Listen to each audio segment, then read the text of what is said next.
Општина Лозово во моментов реализира два проекти. Еден е меѓуопштинско поврзување помеѓу општина Свети Никола и општина Лозово, односно патот Ѓеземелци Кнежје, кој што во моментов е веќе во завршна фаза и ќе биде пуштен за неколку месеци во употреба, и уште едно партерно уредување кое што од воздух изгледа како македонското знаме.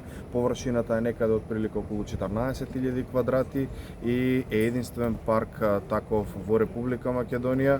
Значи истиот веќе е завршен, се очекува да се направи технички преглед и технички прием и официјално да биде пуштен во употреба. Што се содржи паркот? Дали има и рекреација само како Во моментот има поставено партерно, значи партерно уредување со бекатон плочки, има поставено клупи, има поставено жардинјери, направени се две зони, кои што едната зона е за детски реквизити, кои што подоцна планираме да ги поставиме, и има оставено фитнес зона која што исто така рачунаме преку Министерство за спорт да можеме да ја поставиме во самиот парк. И така, ако се земе во предвид дека во околината на тој парк веќе имаме и повеќе наменско игралиште кое што е изградено со тартан подлога и други останати спортски терени кои што се направени во изминатиот период, тогаш ќе имаме еден супер одличен комплекс кај што луѓето може да се рекреираат и да спортуваат.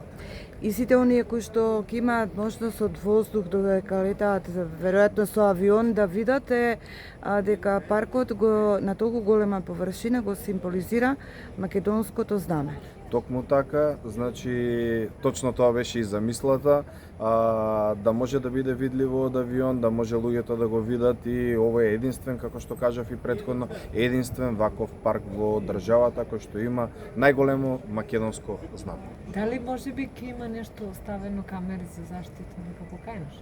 Размислуваме и на таа опција, бидејќи знаеме дека не само кај нас, туку секаде низ државата имаме несоодветно и деликвентно однесување од страна на малолетници. Се надеваме дека тоа ќе биде спречено и ги разгледуваме и тие опции.